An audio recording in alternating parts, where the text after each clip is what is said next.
Orang Bedui itu kalau ngaji sama Nabi itu lebih unik timbang yang soleh, timbang yang pinter. Sehingga banyak ilmu itu ditemukan dari orang Bedui. Karena cara berpikir itu aneh. Kalau orang soleh, orang waras kan berpikirnya ada aneh, standar. Jadi orang Bedui itu aneh. Pernah suatu saat Rasulullah itu khutbah cerita kiamat. Wah, dahsyatnya kiamat kayak apa? Semua orang diam nangis semua. Orang Bedui enggak, lebih cerdas. Ini Nabi itu aneh. Cerita kiamat kalau ada tanggalnya ini gimana? Orang nangis semua karena dahsyatnya kiamat kayak gitu. Bumi dihancurkan, wus. Pantas sudah nangis dewi-dewi. Ya ono sing nangis pabrik banyune macam-macam ya. Ini kalau kiamat gimana ini perjalanan air kemasan saya kan orang mikir mikir dewe-dewe gitu. Tapi ini enggak. Orang Bedui cara berpikir tuh enggak. Malah ya Rasulullah, mata saah. Engkau itu cerita kiamat tapi enggak jelas tanggalnya. Kalau cerita kiamat ya harus jelas dong kapannya. Jadi unik. Jadi cara berpikir sahabat kaget semua loh. Kaget. Karena gak kepikiran. Nabi a'radu anhu, a'radu itu mengabaikan. Banyak sahabat yang menganalisis lam yasma'kan. Nabi memang gak dengar sehingga mengabaikan. Ada yang analisis lagi sami'a wa kariha. Sebenarnya Nabi dengar itu gak berkenan karena tengah-tengahnya khutbah kok tanya. Tapi si Arabi ini cerdas. Masuk akal kan? Misalnya mau pilihan presiden, orang mesti tanya kapan kan gitu. Ya kan? Mau ganti presiden atau ganti bupati, takarannya orang kan kapan? Kayak Mas Akom jadi wali ndak? Pertanyaannya kan kapan? Kalau jatuhnya kan sudah ya. Sehingga tanya, mata sa'ah ya Rasulullah. Lama-lama Nabi diangen-angen, bener juga orang ini. Saya cerita kiamat kok nggak jelas kapannya. Ini Nabi menjawab. Tapi karena Nabi orang-orang yang sangat pinter, tanya balik. Ma'atat talaha. Lalu kalau kamu berani tanya kiamat kapan, saya tanya balik. Ya persiapan kamu apa? Jawabnya santai saja. Fa wallah ma'atatulaha kabira sholatin wala siyamin walakinni uhibbuka ya Rasulullah. Saya enggak menyediakan apa-apa, sholat saya biasa aja, maksudnya standar. Ya kira-kira 5 waktu pas. Ya jenis saya lah kira-kira gitu. Wala kabira siyamin, dan saya puasa ya standar saja pas. Walakinni uhibbuka ya Rasulullah. Tetapi saya mencintai engkau ya Rasulullah. Jawabannya Nabi apa? Almar'u ma'aman ahabba. Sebagian riwayat anta ma'aman ahbabta. Jadi hadis itu populer tuh barokahnya wong desa tadi. Andai kan dia punya etika, maka sowan dulu tanya 4 mata. Itu jadi hadis ahadi. Tapi barokahnya dia selonong di depan umum. Zaman Nabi khutbah itu jadi hadis mutawatir. Jadi kadang barang baik itu barokahnya orang yang enggak baik. Maksudnya su'ul adab. Tanya gitu kan su'ul, tapi itu barokah. Akhirnya hadis itu mutawatir karena didengar ribuan sahabat yang mendengarkan khutbahnya Rasulullah. Tapi kalau hadis itu satu-satu kan khossoni bidzalika Rasulullah, khossoni bidzalika Rasul, itu nanti jadi hadis ahadi yang kualitasnya jauh di bawah hadis mutawatir. Jadi barokahnya orang su'ul adab itu ya ada karena Allah yang mendesain ini. Akhirnya kata sahabat, kata Anas bin Malik, mereka itu mangkelnya bukan main sama Arabi tadi karena tanya nggak sopan sama Rasulullah. Tapi setelah Nabi jawab almar'u ma'aman ahabba fama farihu bisyai'in farahahum bidzalika badal. Mereka tidak pernah senang dengan hadisnya Nabi sesenang riwayat almar'u ma'aman ahabba. Barokahnya Arabi Bedui. Makanya saya sebagai kiai ini Bedui saya tak pertahankan ila yaumil qiyamah. Karena umat ini pernah terbarokahi oleh orang apa? Bedui. Barokah su'ul adab tadi. Jadi mohon ini supaya majelis ini kan majlisul iltorti Rasulullah, coba terlatihlah mengatakan Allah itu subjek, Allah itu al-fa'ilul mukhtar, Allah itu al-fa'ilul mukhtar, Allah itu yang menentukan alam ini. Dan Allah mensifati dirinya wa annahu huwa adhaka wa abka. Allah itu zat yang memberi orang itu bisa tertawa. Dan Allah juga yang memberikan orang itu bisa menangis. Mbok kayak apa kamu neror umat, amal nggak mesti diterima gini-gini. Ternyata neng majelis nangis ya, mulai guyu. Kadang guyu-guyune ngenyak tenane. Daripada apa ya agak-agak merodok orang yang dohirnya beda dengan batinnya, nggak perlu distatuskan seperti itu. Ya sudah biasa saja. Jadi, nah, fi muqaddimihim, imam besar dalam manhaj ini namanya Abul Hasan apa? Asyadili. Abul Hasan Asyadili itu kalau ada orang tanya gini, Bim, Beb saya ini susah, sholat saya tidak mesti diterima Allah gini-gini, marah. Nggak usah. Kafa bika jazaan an radiyaka laka ahlan. Sudah kamu ditakdir pernah sujud itu sudah keren. Saya itu andaikan dapat kabar dari malaikat bahwa sholat kamu tidak diterima, saya tidak susah. Bukan karena sombong. Pernah ditakdir sholat sujud ning Allah itu keren. Kayak apa malunya kita ketemu Allah kemudian kita di bumi tidak pernah sujud. Makanya itu Abul Hasan Asyadzili kowe ora usah mikir salatem ditampa taro ora usah mbok mikir. Kowe ditakdir tau sujud itu hebat. Kafa bika jazaan an radiyaka laka ahlan. Cukup kamu mendapat balasan dari Allah, kamu pernah ditakdir sujud. Gak perlu ngaji alim alama, gowo sawi ngalor ngidul jalalain keren. Paling gak malaikat pernah melihat kamu, wah gowo tak kitab kuwedi. Gak penting paham, gak penting. Karena isra bakat paham Mas. Jadi Abul Hasan Asyadzili adalah orang yang, dan itu Al-Hasani ya, dan itu Al-Hasani. Makanya macam-macam. Kita yang Al-Husaini sudah kita punya Faqih Muqaddam, punya banyak. Di Al-Hasani yang paling populer diantaranya adalah Abul Hasan Asyadzili. Beliau itu kalau ngendikan sesuatu itu positif terus. Termasuk itu ketika ada orang resah sholat saya diterima ndak, kata beliau wes sing sempurna ditakdir tahu sujud. Saya itu sebetulnya kadang-kadang yang miris, wah sholatku tompo ta ora, tapi saya sangat sadili, sangat sadili. Saya nggak pernah berdoa ya Allah ibadah kami jenengan terima ndak, karena takut kalau doa gitu keterusan itu terus ditompo ora ya. Akhirnya keterusan gitu, akhirnya ngenes. Masa orang pernah sujud ngenes? Lama-lama gini setan masuk. Apa artinya saya sujud ternyata gak diterima? Lu wong kawula kok iskal tentang pernah sujud. Itu kan ibarat gini, kamu ngasih uang sama orang tua kamu, misalnya Habib Soleh ngasih uang Habib Ali, terus apa artinya tak kasih, kemudian beliau tidak terima kasih, itu kan lucu. Terima kasih tidak terima kasih, seorang anak ngasih orang tua itu keren. Makanya saya bangga dengan Habib Soleh ketika beliau mengumrohkan Habib Ali, sudah mendaftarkan haji Habib Ali. Gak usah mikir diterima apa enggak. Wes keren, itu sudah perilaku yang keren, yang hebat. Makanya saya sering ada orang mau cerai tanya saya, Gus saya ini cerai gak, istri saya kurang ajar gini. Gak usah. Tapi bojo kula judes. Uang di bojo itu wes keren, paling gak kowe ra darani jomblo.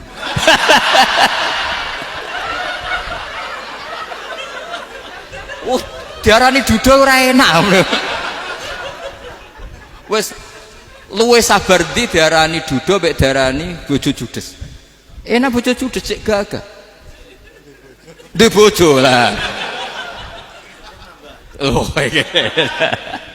Provokator itu. Jadi kafabika jazaan an radiyaka laka ahlan. Sudah ditakdir pernah sujud itu sudah keren. Dulu ulama ala hadan nampak. Ulama dulu cara berpikir seperti itu. Makanya ulama dulu kalau nafsiri wasjud waqtarib sudah pernah sujud. Di Quran enggak pernah ada ayat wasjud lan sujudo sira ingkana kada wa kada ing kunta mutayakinan biqabuli sujudi. Kan ada sujud ya sujud saja, enggak usah mikir makbul apa enggak makbul. Sudah kalau sujud pasti waqtarib. Terus saya sebenarnya ya sebagai orang ya kadang wedi, salatku ditampa ta ora. Tapi kalau keterusan nanti ada was-was yang mengatakan opo artine sholat. Lu tuh kan ngeri seorang hamba sing uripe ning bumine Allah kemudian menyoal pernah sholat hanya karena takut gak diterima. Itu kan geblek banget. Nah, saya jenis kiai yang di partai itu. Saya enggak tahu kalau keneng dikom. Di umat masa kamu gak ono keren blas. Jadi nah nanti kalau misalnya ada manhajnya Habib Soleh yang tidak seperti itu tidak apa-apa, mungkin supaya orang nggak takabur, nggak fakhr, sehingga makanya mulai dulu lama itu ya partainya kalau nggak rojak ya khauf. Nah saya ini yang jelas terang-terangan ikut partai rojak saja, apa? Partai rojak, karena banyak yang sudah di partai khauf. Tapi saya rojak yang bil ilmi tadi. Makanya Sayyidina Umar radhiyallahu anhu itu yang namanya sama sujud. Saya itu punya kitab, Habib Soleh pernah tak tunjukin tulisan tangan saya, muji-muji sujud. Sayyidina Umar ketika ditusuk seorang gila itu Majusi ya. Abu Lu'lu' terkenalnya itu Hulamul Mughirah terkenalnya itu. Ditusuk, dia sahabat, beliau sahabat wali. Jadi nusuk Umar itu kayak apa? Nusuk Mas Hakom aja dosa besar, apalagi nusuk Umar. Itu ketika ditusuk, dia itu ya punya dendam, namanya manusia itu punya dendam. Artinya namanya orang kan mangkel sama yang nusuk. Kalau orang mangkel itu inginnya kan yang nusuk itu masuk neraka. Tapi apa kata Umar? Ngedikan gini, tanya pertama, yang nusuk saya siapa? Orang Majusi. Orang Majusi, Hulamul Mughirah. Alhamdulillah alladzi lam yaj'al maniyati biyadi rajulin lam yasjud laka sajdatan yuhaju biha indaka yaumal qiyamah. Saya itu senang Gusti, yang nusuk saya orang yang enggak pernah sujud sama jenengan. Jika kalau saya dendam supaya dia masuk neraka, saya enggak takut orang itu nuntut sama saya. Tapi kalau dia pernah sujud, pernah sholat, kemudian dia masuk neraka karena nusuk saya, kemudian dia berargumentasi, saya pernah sujud ya Allah, kenapa engkau masukkan neraka? Saya tidak berani jawab ya Allah, saking hormatnya sama yang namanya sujud. Jadi kamane dendamnya kesampaian cara Jawa ya. Dendam dengan tanda kutip ya, tidak makna semestinya. Jadi mangkel mbek sing nusuk nak mlebu neraka pantes wong ora tau sujud wae Gusti gitu. Tapi kalau pernah sujud kemudian dia masuk neraka karena saya, bisa yuhajuni biha yaumal qiyamah. Jadi kayak apa sujud? Saya apa? Nabi itu kalau muji sujud sampai ngingetkan wa hatta takuna sajdatul wahidatu khairan minad dunya wa ma fiha. Nanti kalau kamu di akhirat ketemu Allah, kenangan terbaik kita apa? Di dunia pernah sujud. Keren kan? Cara ning pondok wis tau bayar seharian lho. Cara sowan kiai tau ngamplopi Mas. Wis go jajan. Nah tapi kadang setan itu masuk tadi. Apa artinya sujud gak mesti ditompo, apa artinya sowan Habib ngaturi ra mesti ditompo, ngaturi kiai. Akhirnya ada ketakutan. Nah kalau ketakutan ini berlebihan lama-lama, ma faidatus sujud. Wah itu sudah buruk sekali, wong hamba kok tanya ma faidatus sujud. Nah ini di pentingnya mazhab-mazhab Syadzili. Jadi saya ngaji agak-agak uraan itu amdan. Kalau ini watak sudah, bukan. Jadi uraan itu ada dua, ada yang amdan bismil ilm, ilmunya banyak terus milih manhaj. Insya Allah saya partai itu. Ada yang uraan bakat Mas. Ada ya? Ada apa banyak? Nah sebetulnya khauf juga gitu Bim. Ada khauf itu karena ilm. Ada Habib alim alama atau kiai alim alama, dia tahu masyarakat kalau ngikuti Gus Bak nanti jadi fakhr, kurang tawaduk, terus dia milih partai khauf. Lah yang buruk itu ada kiai yang milih khauf pancen dari awal sati cilik. Jenisnya wis sati. Jadi sebenarnya dia tidak cukup ilmunya nerangkan khauf, cuma jenisnya wis sati cilik. Wong ning omah lawang dikunci ono gludak-gludak, ono hantu putih. Jadi ya sama, yang bawa rojak bisa bawaan dablek, yang bawa khauf bisa saja bawaan ati cilik. Nah kita ingin yang bawa rojak ya bismil ilm, yang bawa khauf juga bismil ilm. Ya ono teh Mas, wong sing ati gede, pegawene dua blek, tapi enggak bawaan rojak, memang bawaan dablek. Ada yang ati cilik tapi bawaan khauf. Jadi mengatakan khauf tapi sebetulnya bawaan ati cilik. Nah kita inginnya ndak, kalau rojak ya bismillah kayak Abdul Hasan Asyadzili, kalau yang kampanye khauf kayak Sayyid Abdul Haddad bawaan apa? Ilm. Sehingga kita ini Qul inni ala bayyinatin mir rabbi, semua itu berdasar ilmu sing jelas welo-welo. Makanya semua nabi memaklumatkan apa? Qul inni ala bayyinatin mir rabbi. Jadi semua ilmu syaratnya apa? Bayyinah. Bayyinah itu kebenaran ilmiah sing jelas welo-welo. Makanya itu yang disebut Allah Subhanahu wa taala mensifati kekasihnya yaitu Nabi Muhammad sallallahu alaihi wasallam, lam yakunil ladzina kafaru min ahlil kitabi wal musyrikina munfakkina hatta ta'tiyahumul bayyinah rasulun minallah yatslu suhufam mutahhar. Niku Kanjeng Nabi saking cerdase meneh tek wong Islam, wong musyrik, wong kafir ngerti logika yang dibangun Nabi saja kuat infikak dari kemusyrikannya. Makanya disebut munfakin.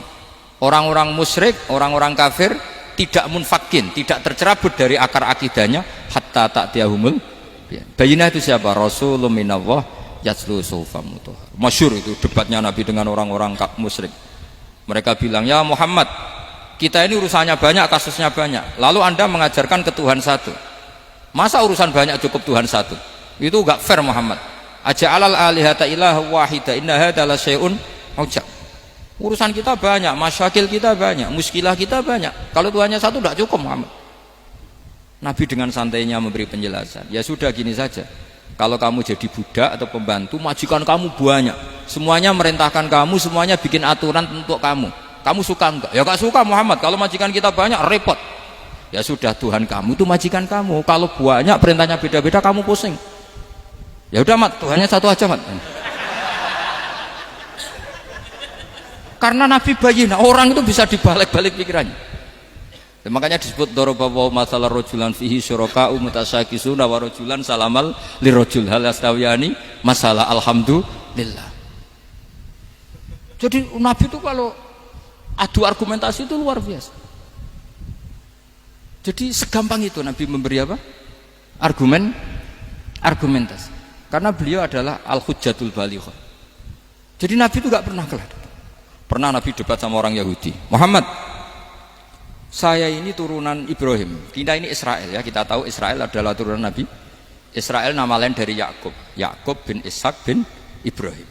Padahal Yakub ini punya anak namanya Yahuda. Makanya Yahuda bin Yakub bin Ishak bin. Kita ini yang mirip Ibrahim, bukan kamu. Tapi orang Yahudi itu nggak apal nasabnya, sehingga mereka bilang kita ini saking baiknya Ibrahim saja pengikut kita. Terus digojlok oleh Nabi. Ibrahim itu buyute Yahuda. Makanya digojlok, ha antum ha ulai hajatum fi malakum bi ilm falimatu hajuna fi ma laysa lakum bi ilm. Kita adu debat itu sudah ilmiah. Kenapa kamu menjadi tidak ilmiah? Kenapa Muhammad? Terus Allah menurunkan wa ma unzilatit Taurat wal Injilu illa min ba'di afala ta'qilun. Artinya gini, kalau Ibrahim dikatakan Ibrahim Yahudiyah, itu sama dengan saya berkali-kali podo karo sampean saling ngendikan Mbah Zubair itu pengagumnya Gus Roji misalnya. Padahal Gus Roji bin Ubab bin Maimun bin Zubair. Misalnya Gus Roji bin Kiai Haji Ubab bin Kiai Haji Maimun bin Kiai Haji Zubair. Nah, Ibrahim itu kan Yahuda bin Yakub bin Ishak bin Ibrahim. Terus mereka bilang Ibrahim itu pengikut Yahudi. Itu kan kebalik-balik. Kayak Habib Hasan itu pengagum Habib Soleh. Kan Habib Hasan rohnya ini gimana ini sih mbahnya kok dianggap. Nah, sehingga orang Yahudi ketika Nabi berdebat beda dengan Nabi Muhammad SAW. Ketika ditanya, kenapa kamu yakin agama tauhid? Millata abi. Karena ini agama nenek moyang saya. Millata abikum apa? Ibrahim. Jadi jelas. Akhirnya orang Yahudi ngerti. Ya kan sama dengan mengatakan tadi Pak Karno itu pengagum Puan Maharani. Kan aneh enggak kalimat itu? Mbah Hasyim Asy'ari itu pengagum Gus Dur. Gak lucu.